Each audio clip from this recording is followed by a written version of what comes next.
Welcome back to my channel. तो मैं आज आपको 8 सितंबर 2022 के द हिंदू में क्या पढ़ना है ये बताने वाली हूँ। ठीक है, तो चलिए देखते हैं कि आज के लिए हमें क्या क्या पढ़ने की ज़रूरत है। पहले हम पेज नंबर फर्स्ट पे आ चुके हैं। इसमें हमें पढ़ना है new Delhi Dhaka holds Ganga panel. ठीक है, तो हमें ये पढ़ना है, पहला इम्पॉर्टेंट है जो new Delhi Dhaka holds Ganga panel. इसमें क्या है देखते हैं। India and Bangladesh welcome the establishment of joint technical committee to study the use of Ganga water in Bangladesh. ठीक है, तो एक क्या इसमें बात की जा रही है कि इंडिया और बांग्लादेश ने इस फैसले का मतलब ये इस्टेब्लिशमेंट को वेलकम किया है कि एक जॉइंट टेक्निकल कमेटी बनाई जाएगी जो स्टडी करेगी कि यूज़ ऑफ जो गंगा वाटर है बांग्लादेश में, ठीक है, उस चीज़ के लिए कि किस तरीके का क्या यूज़ है गंगा वाटर का बांग्लादेश में। A joint statement issued on the third day of the visit, जो तीसरा दिन विजिट का रहा उनके जो प्राइम मिनिस्टर शेख हसीना जी हैं बांग्लादेश की प्राइम मिनिस्टर, तो तब ये बोला गया।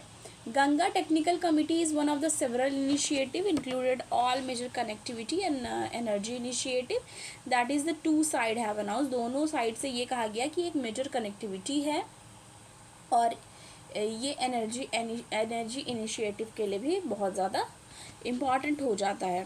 The leader welcome the formation of joint technical committee, एक जॉइंट टेक्निकल कमेटी बनाने के लिए दोनों तरफ से अग्री किया गया है।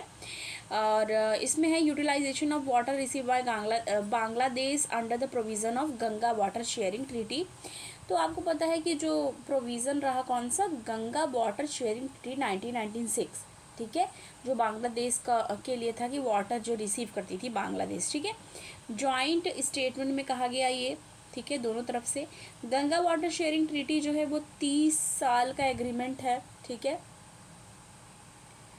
Which is expected to reviewed और रिन्यूड इन 2026, जो कि ये कहा जा रहा है कि 2026 में फिर से इसको रिव्यू किया जाएगा, ठीक है, और रिन्यू किया जाएगा, ठीक है, 2026 में। The Indian side also raised the urgent irrigations related requirement in Tripura which can be addressed with the water of the Feni। आज बांग्लादेश पर early signing off interim water sharing agreement जो है उस चीज़ के लिए वो लोग कह रहे हैं। प्राइम मिनिस्टर नरेंद्र मोदी जी और miss Hasina also reviewed connectivity project involving railway track and rolling stock.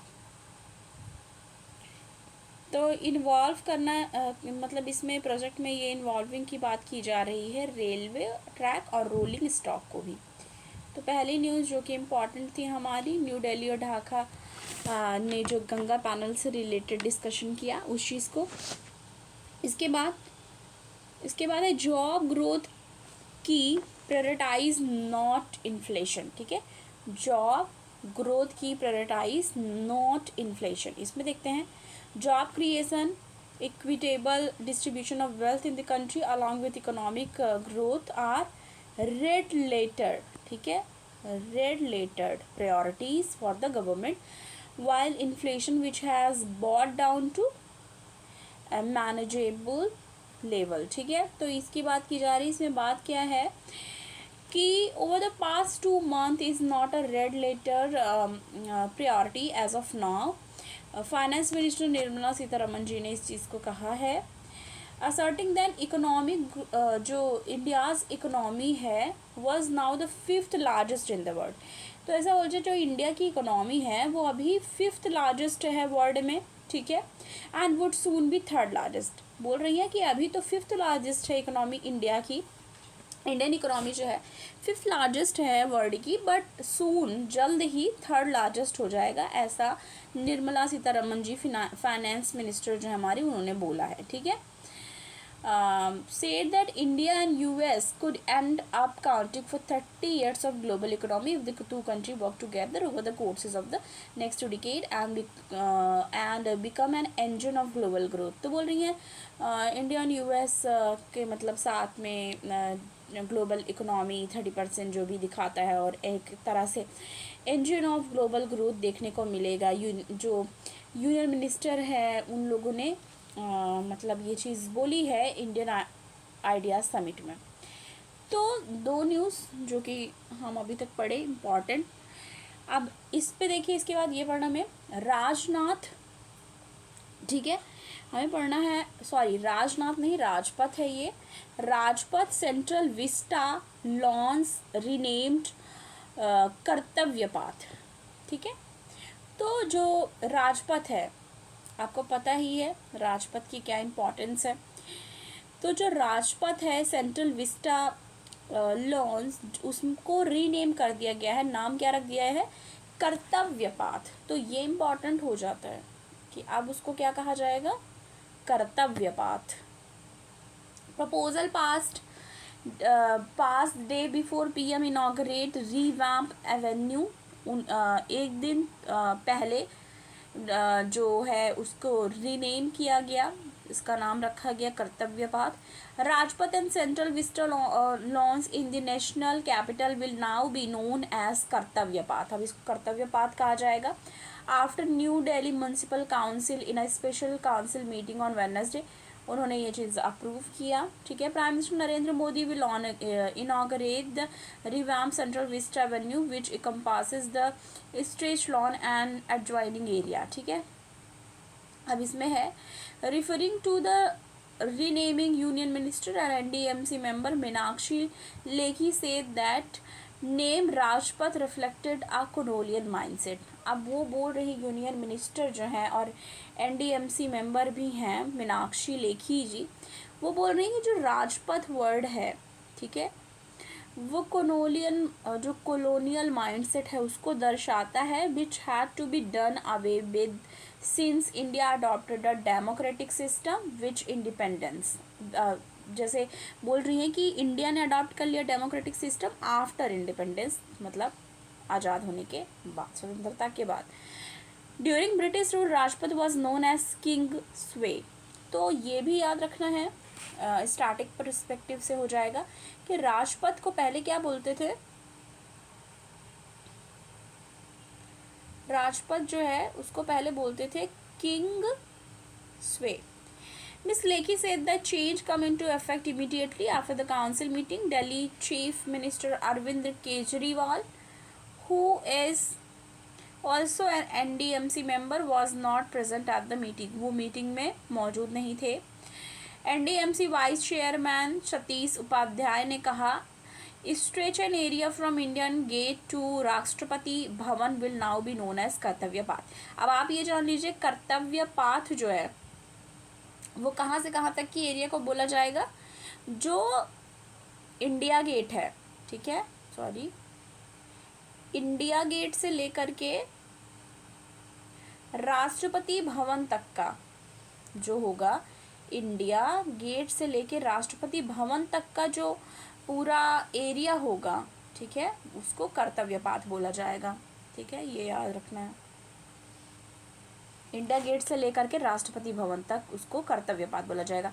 Renaming signatures, इसमें क्या है, senior officer at the central public work department said that veneer films will be pasted on the signatures in the 14 location, highlighted the renaming. इसमें है the work will be completed before the inauguration of revamp Central Vista Avenue on Thursday. Thursday को हो रहा, उन्होंने बोला कि इससे पहले वो कर देंगे, तो देखिए हो गया होगा। The prime minister office PMO in a statement, PMO की तरफ से स्टेटमेंट आया है, renaming of the street symbolise a shift from erstwhile Rajpath icon of the power to Kartavya Path being an example of public ownership and empowerment, ठीक है। और ये जो स्टेटमेंट है जो इशू किया गया है पीएमओ के द्वारा, ठीक है, said Mr. Modi will on Thursday also unveil a statue of Netaji Subhash Chandra Bose at India Gate. तो वो एक अनवील करेंगे सुभाष चंद्र बोस जी की जो स्टैचू है, प्रतिमा है, कहाँ पे, इंडिया गेट पे, where a hologram of the late freedom fighter was installed earlier this year, ठीक है, वहाँ होलोग्राम किया गया था, अभी उनकी स्टैचू वहाँ पे अनवील की जाएगी। तो ये हो गया। अब हम आ जाते हैं पेज नंबर 6 पे। पेज नंबर 6 पे हम आ चुके हैं, एडिटोरियल वाले पेज पे। हमें इसमें क्या पढ़ना है, द स्पिरिट ऑफ 1971, ठीक है, पढ़ना है हमें कौन सा, द स्पिरिट ऑफ 1971। इसमें बात क्या की जा रही है, India Bangladesh must focus on future cooperation based on the past partnership, कि इंडिया और बांग्लादेश को ज़रूर से उनको फोकस करना चाहिए फ्यूचर कोऑपरेशंस पे, जो कि पास्ट पार्टनरशिप उनकी रही पिछले पार्टनरशिप को देखते हुए। तो ये बांग्लादेश से रिलेटेड इसमें पूरा जानकारी दी गई है जो कि हमें पढ़ने की ज़रूरत है IR के पर्सपेक्टिव से, ठीक है। PSIR के स्टूडेंट तो ज़रूर पढ़ें। इसके बाद हम आगे देखेंगे क्या है, इसके बाद हम आगे आ जाएंगे पेज पे, सेम पेज पे देखते हैं क्या पढ़ना है। इसके बाद हमें ये वाला पढ़ना है, the hits and misses in TANGEDCO tariff petition, ठीक है, तो ये वाला पढ़ना है हमको एडिटोरियल में। उसके बाद पढ़ना है अनसर्टेन फ्यूचर, ठीक है। ये अनसर्टेन फ्यूचर है, ये चिले से रिलेटेड है, जो रिजेक्ट किया उन्होंने न्यू कॉन्स्टिट्यूशन, ठीक है, but they still need to replace the old one, ठीक है, तो उससे रिलेटेड है, उसको पढ़ना है। पेज नंबर 7 पे आ जाएंगे हम। पेज नंबर 7 पे हम आ चुके हैं। इसमें पढ़ना है time for a joint space exercise, ठीक है, time for a joint space exercise, ये पढ़ना है हमें, ओके।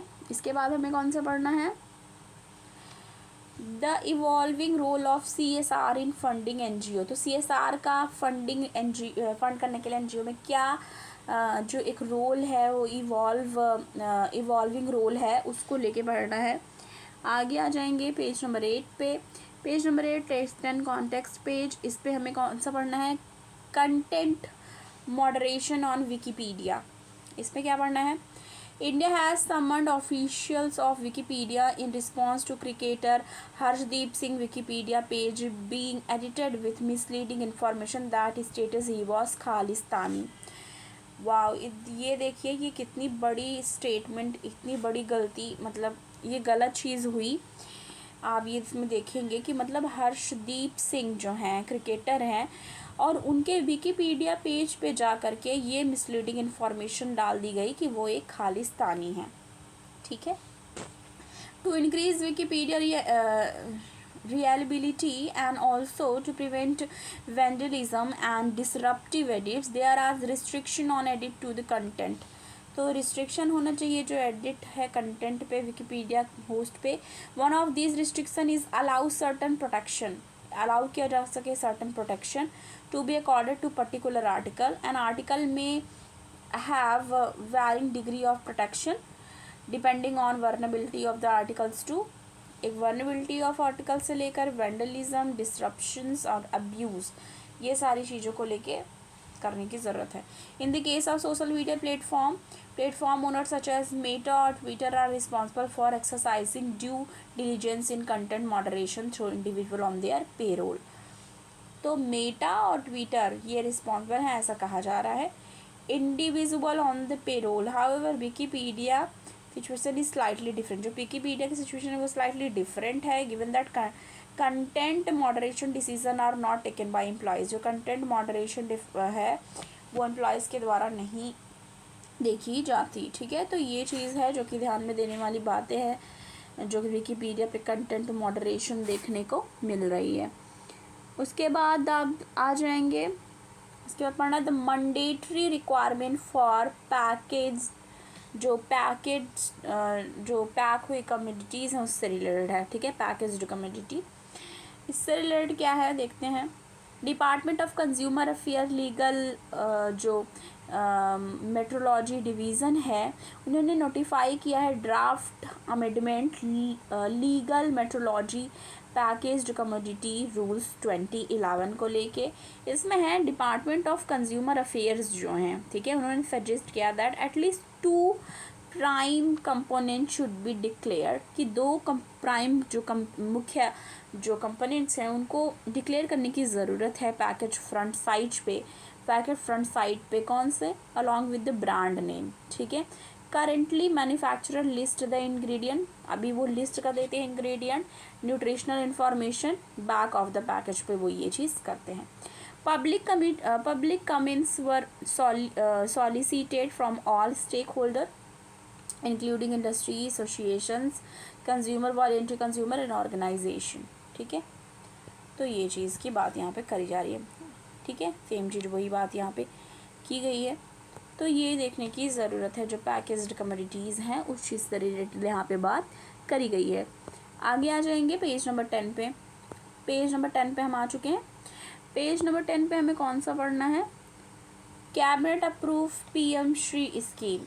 ठीक है, तो कैबिनेट ने अप्रूव कर दिया है पीएम श्री स्कीम को. इसमें देखते हैं क्या बात की जा रही है.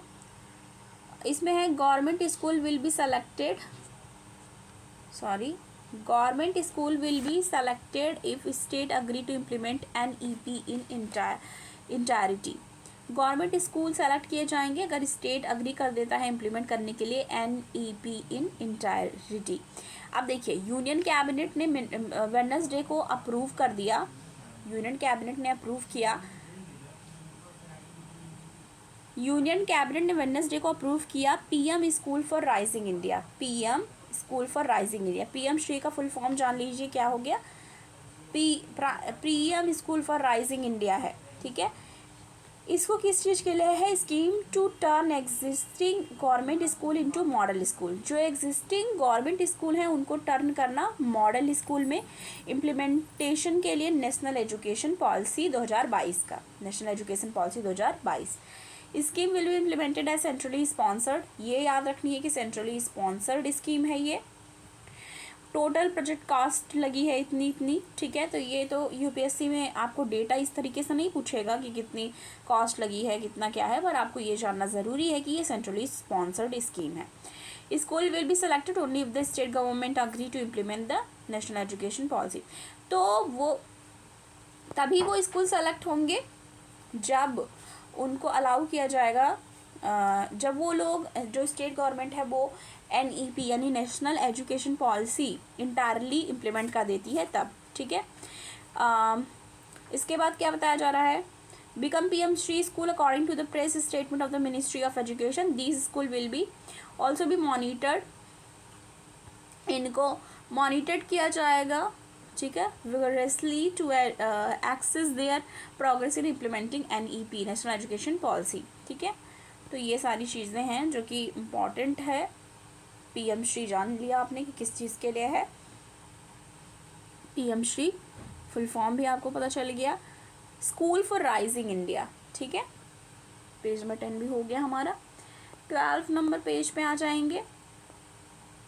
पेज 12 पे हम आ चुके हैं. ठीक है, इसमें हमें पढ़ना है army undertakes major infra drive along LAC in Arunachal. तो हमें ये पढ़ना था. ठीक है, कि आर्मी अंडरटेक मेजर इंफ्रास्ट्रक्चर कर रही है वहाँ पे. इंफ्रास्ट्रक्चर कहाँ पे? अरुणाचल में. इसके बाद हमें कौन सा पढ़ना है? Breather for coal plant draw anguish. ठीक है, ये भी पढ़ना है.